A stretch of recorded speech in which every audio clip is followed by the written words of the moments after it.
Fala, empreendedor! Começando agora mais um episódio do Recorte Jurídico Trabalhista. E trouxemos hoje um convidado muito especial, ele que é consultor empresarial, é o maior formador de líderes e gerentes de empresa.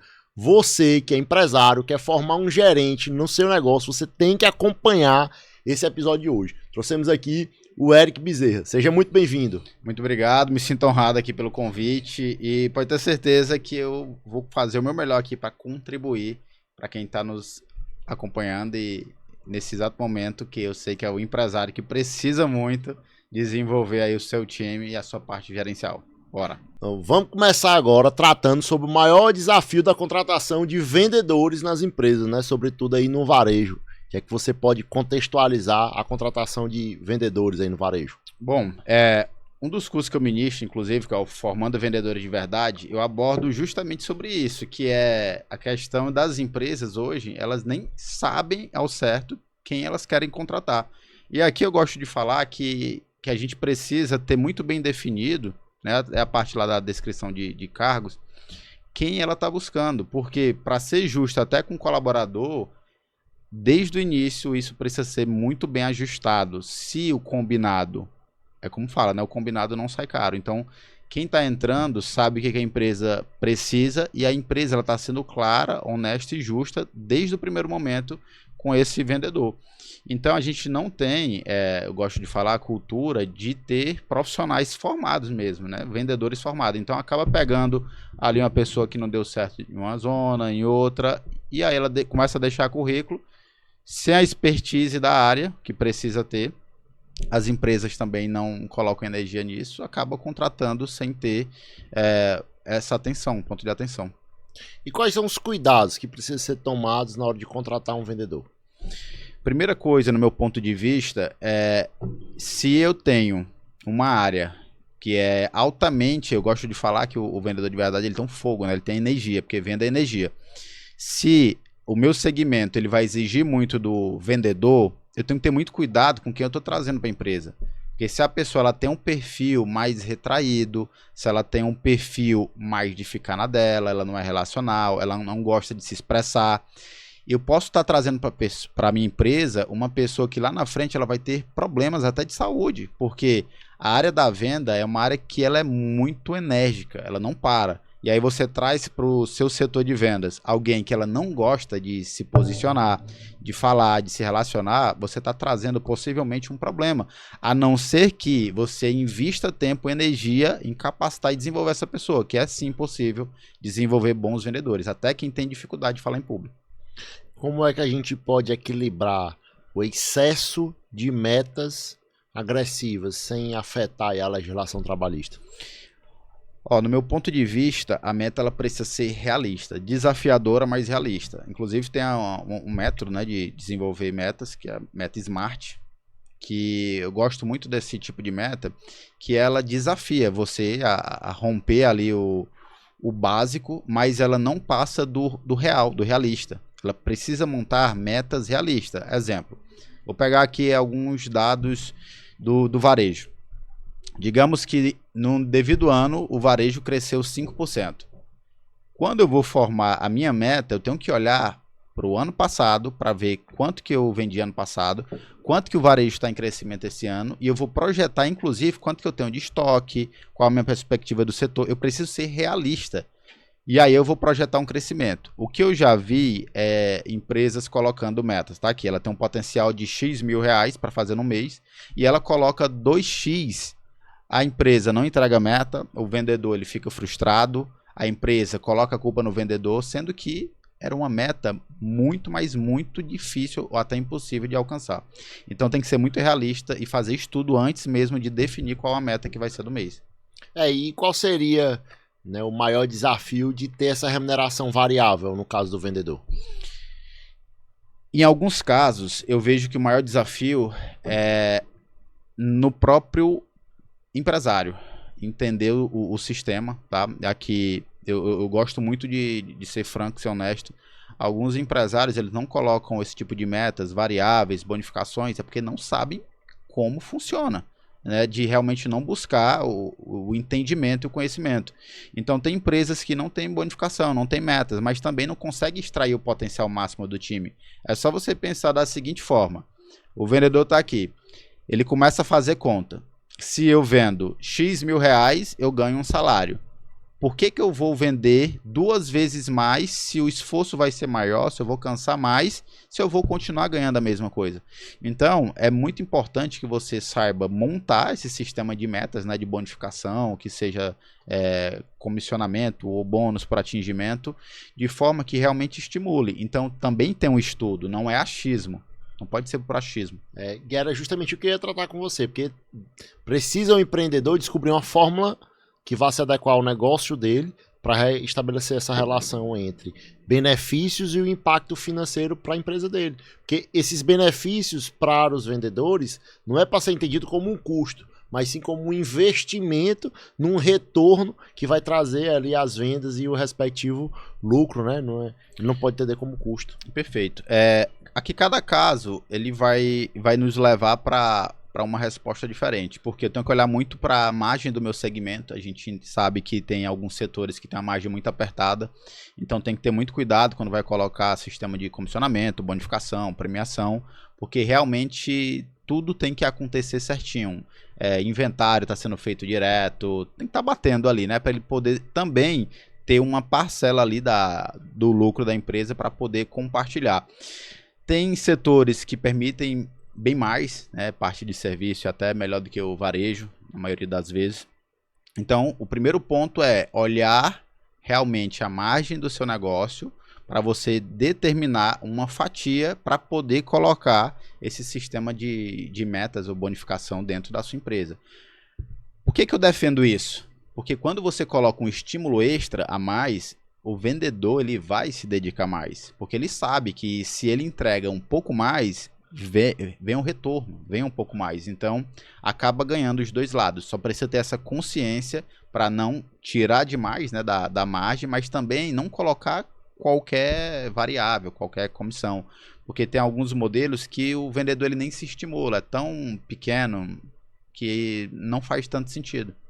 Então, ao estabelecer o preço de venda, o empreendedor tem que inserir no CMV, ali no custo da mercadoria vendida, esse valor relativo à bonificação, à meta, ao comissionamento daquele empregado que é vendedor, não é assim? Perfeito, é uma boa estratégia, porque quando você já coloca, né, dentro você está lá no momento da precificação, você coloca ali, aumenta um pouquinho a margem, já pensando nessa bonificação, é algo que o impacto vai ser bem menor, né, porque você já está prevendo, já está dentro ali do que você realmente planejou. Talvez seja uma das melhores formas, realmente, até na hora de precificar o seu produto, é de você já incluir esse percentual que você vai bonificar, que você vai fazer alguma ação, uma corridinha, que seja.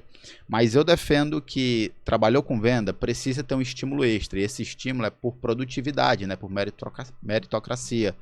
Vendeu mais, ganha mais. E como é que você recomenda atitudes que a empresa pode ter para evitar o estresse, a sobrecarga nas metas desafiadoras? Bom, a gente sabe que qualquer setor comercial, ele é um setor naturalmente estressante. Porque quem trabalha com venda tem a cobrança, né? Não necessariamente só a cobrança da empresa, mas a autocobrança mesmo do vendedor, porque ele sabe que tem um número para entregar, e se não entregar, ele não vai atingir aquele bônus, aquela comissão. Mas não só por isso, tem toda uma cobrança que o vendedor de verdade realmente ele faz de si mesmo. Eu defendo muito que as empresas hoje, principalmente as lideranças, elas trabalhem bem a parte comportamental dos vendedores. A gente sabe que essa nova geração é uma geração muito ansiosa, é uma geração que se estressa com mais facilidade, é uma geração que se frustra com mais facilidade. Então, é importante que a empresa faça todo esse investimento também na parte comportamental dos seus vendedores. Sempre com movimento, defendo até que seja projeto de desenvolvimento mensal. Todo mês trabalhar essa parte emocional dos vendedores, porque além do setor ser estressante, também tem a rotina pessoal, que cada um tem ali a sua vida, alguns levam uma vida um pouco mais desafiadora do que outros, e isso acaba impactando dentro da empresa. Grandes empresários costumam ter problemas com gerentes, sobretudo com gerentes de venda, que muitas vezes praticam assédio moral nos vendedores na cobrança da realização ali no alcance das metas desafiadoras. Como é que você recomenda que possa evitar esse tipo de problema para que os gerentes de vendas não pratiquem esses assédios?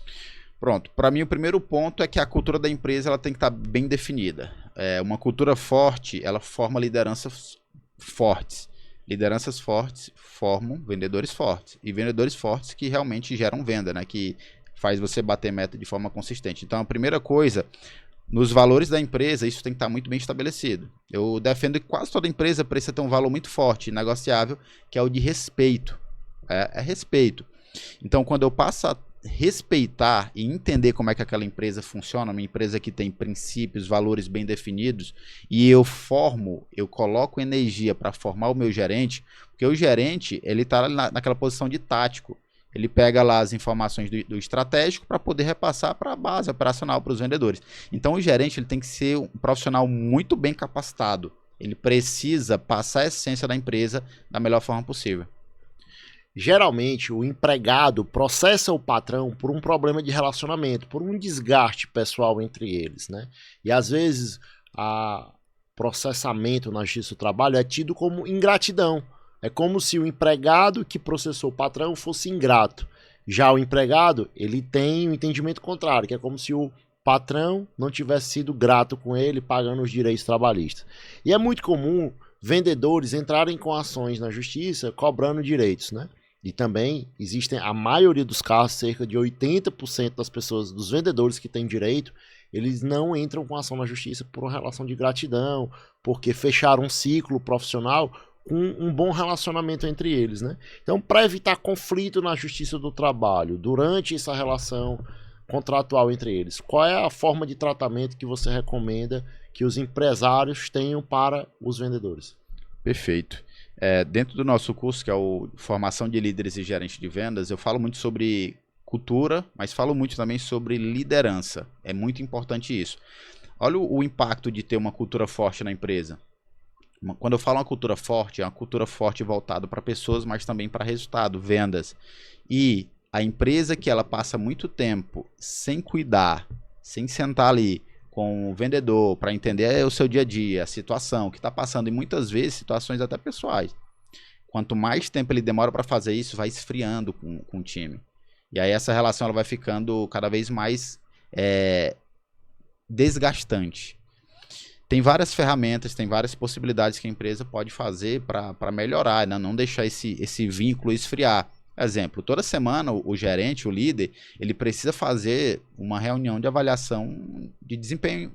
Ele pode ser feito tanto em grupo quanto individual. Eu gosto muito do individual. Agora depende muito da empresa, porque quanto maior é o time, vai ficando mais difícil. Mas toda semana o líder tem que estar com o seu time. Todo mês tem movimentos que precisam ser feitos. Mas também tem outras ferramentas, como uma pesquisa de clima, que você faz de forma sigilosa, onde o funcionário ele pode falar ali no questionário o sentimento dele em relação à empresa. É muito importante que a empresa olhe para esses detalhes, porque vai dando sinal, né? Do funcionário ele vai dando sinal quando ele não está satisfeito. Isso pode ser evitado na maioria das vezes. Perfeito. Foi ótimo que você falou. E justamente sobre isso. Questão de esfriar com o colaborador, né? Esquentar aquele relacionamento do vendedor com a empresa, aquela paixão pelo negócio alheio que ele tem como dele, né? O que é que você recomenda para ter um relacionamento saudável com a empresa sem perder a produtividade, né? Então tem que ser confortável para ele e altamente produtivo. Qual seria a sugestão? Empatia. Parece até clichê, mas eu fui gestor comercial durante 14 anos em um grupo de multifranquias. Lá eu aprendi muito a ser líder, a ser gestor, e aprendi muito sobre pessoas também. E comigo era assim. Se eu percebesse que o meu vendedor não estava bem, ele não ficava no salão de vendas. Eu tirava ele, a gente saía, a gente ia conversar, mas eu não deixava ele lá, porque até em respeito ao cliente mesmo. Só que eu queria entender o que estava acontecendo. E na maioria das vezes tinha problema pessoal. O vendedor trazia problema de casa. Não tem como separar. Quem impede para, não, deixe seus problemas em casa, isso não existe, não tem como. É por isso que o gestor, o líder, a empresa, ela precisa fazer esse trabalho. Se você percebe que o seu funcionário não está bem, o seu líder, ele tem que ir atrás saber.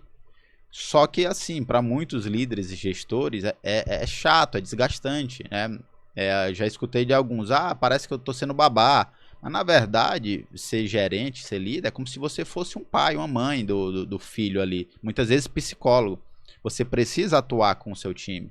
Então, é respeito, é empatia, é você realmente ter um olhar, porque o líder, ele dá exemplo, o líder, ele tem que fazer pelos outros. Então, a empatia tem que acontecer, por mais que pareça clichê.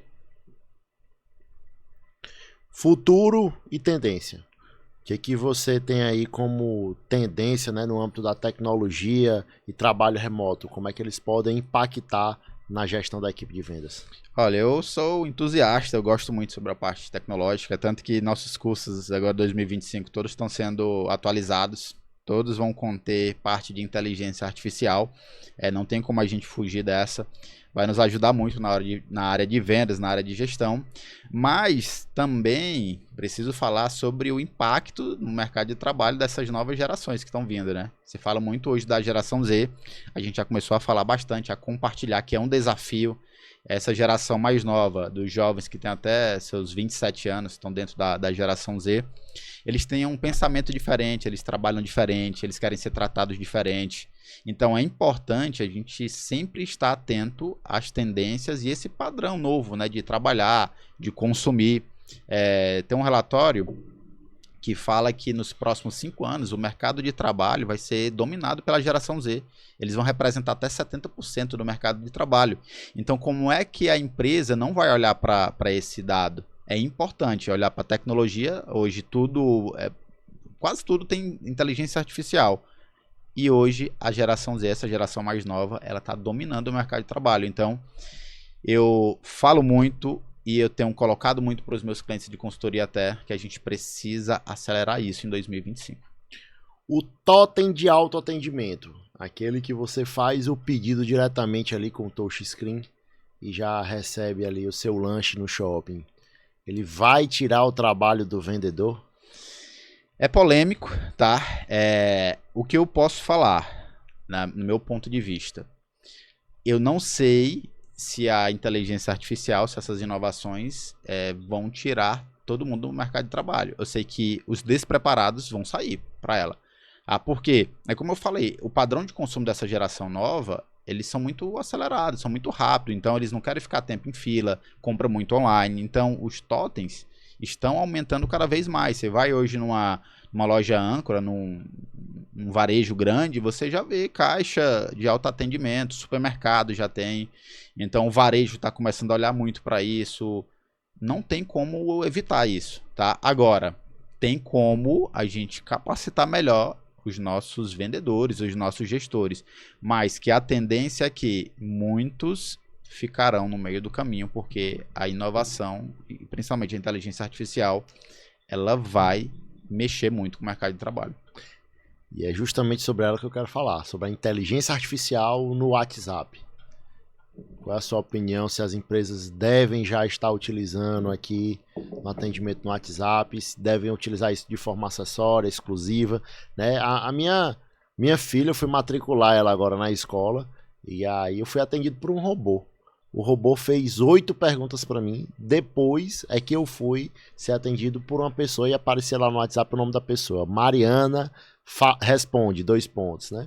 Então assim, e de fato as 8 perguntas ela me respondeu com lógica, o robô me respondeu. Você acha que a inteligência artificial vai estar tirando empregos? É inevitável, tá? É inevitável o impacto que vai acontecer. Como eu falei, eu gosto dessa área também. Tenho me aprofundado muito a parte da inteligência artificial, atendimento do WhatsApp por uma inteligência artificial. Agora, em janeiro de 2025, uma das nossas atendentes é 100% inteligência artificial, que é a Sofia. Logo, logo vocês vão entrar em contato com a gente, quem vai atender a Sofia. Essas inteligências artificiais, elas estão cada vez melhores, né? Inclusive, a que eu desenvolvi para ser a nossa vendedora, ela tem um mapa de emoção, um mapa de sentimento. Ela consegue detectar nas suas palavras se você tá bem, se você tá mal. Ela é configurada, ela é treinada para atender como um super-humano, um humano rápido, super inteligente. Então, é o que eu falo. não tem como a gente barrar o que está acontecendo. Lá fora já está muito forte. Aqui para nossa região, principalmente Piauí, é um pouco mais demorado, mas vai acontecer. Já tem grandes empresas atuando nisso. Então, quem não entrar vai acabar ficando para trás na parte realmente empresarial, porque querendo ou não, a inteligência artificial ela traz velocidade e ela também vai ter um impacto na questão financeira, né? Aí é onde é a parte polêmica, porque uma inteligência artificial, exemplo no WhatsApp, ela pode trabalhar por 100, 200, 300 humanos, só que o custo é muito mais baixo. Então é uma parte polêmica, tá? Muita coisa vai acontecer nos próximos anos, mas a gente entende que vai acontecer. Falando em polêmica, o que é que você recomenda? Manter um vendedor antigo, clássico, conservador, que não está atualizado aí com a inteligência artificial, ou aderir a um colaborador novo, sem experiência, antenado aí com a inteligência artificial, fruto advindo da geração Z? Essa é polêmica, tá? Mas eu tenho uma resposta para isso. Primeiro que a gente tem que ter muito cuidado, porque aqui falando de algumas gerações, a geração Z vem forte, a geração Alpha vem mais forte ainda, tá? É uma geração mais nova do que a geração Z. Mas aí temos milênios, tem as gerações anteriores que eles gostam de ser atendido por pessoas mais próximas da sua geração. Então, tem vários segmentos que ainda vai levar décadas para sair realmente. Então, eu acredito muito no poder da multigeração. As empresas, inclusive eu defendo muito isso, eu falo isso no curso, como liderar multigerações. Então, não é substituir uma pessoa madura por uma pessoa nova, mas sim capacitar e deixar a ferramenta para todos. Lógico, a gente sabe que quanto mais antigo for a geração, mais dificuldade ela pode ter com tecnologia, mas para quem quer, é possível ensinar. Então, eu gosto de gerir bem as multigerações, até mesmo porque a geração nova não tem algo que a geração mais antiga tem, que é um poder de resiliência mais forte. Essa geração mais nova ela é considerada mais frágil de todos os tempos. Então você tem lá um vendedor, um colaborador mais antigo, ele tem uma experiência, ele tem resiliência, ele passou por diversas crises, diversos problemas. Então ele vai ser um ponto importante para poder treinar, capacitar essa galera mais júnior, essa galera mais nova que está entrando. Então eu defendo a multigeração. Eric, e a mensagem final que você tem aí, conselho que você tem para dar para o empreendedor, para aquele cara que é gestor aí de vários vendedores? Qual é a sua grande dica? Invista no seu time e aprenda que investir nos seus vendedores, nos seus colaboradores não é gasto. Gasto é você ficar com pessoas desqualificadas sem gerar resultado. Você precisa aprender a investir em pessoas. Ensine quem quer, coloque energia em quem realmente vai somar com você. Que aí você vai perceber que o resultado vem muito forte e compensa. Aí você vai cada vez mais investindo, cada vez mais tendo retorno. E é isso aí, estamos por hoje finalizando mais um episódio do Recorte Jurídico Trabalhista, falando com ele, Eric Bezerra, que é especialista na área de vendas, ele que é um consultor empresarial de renome, é o melhor treinador de líderes de vendas, de gestores de venda, de vendedores, que está aqui com a gente compartilhando todas as suas experiências.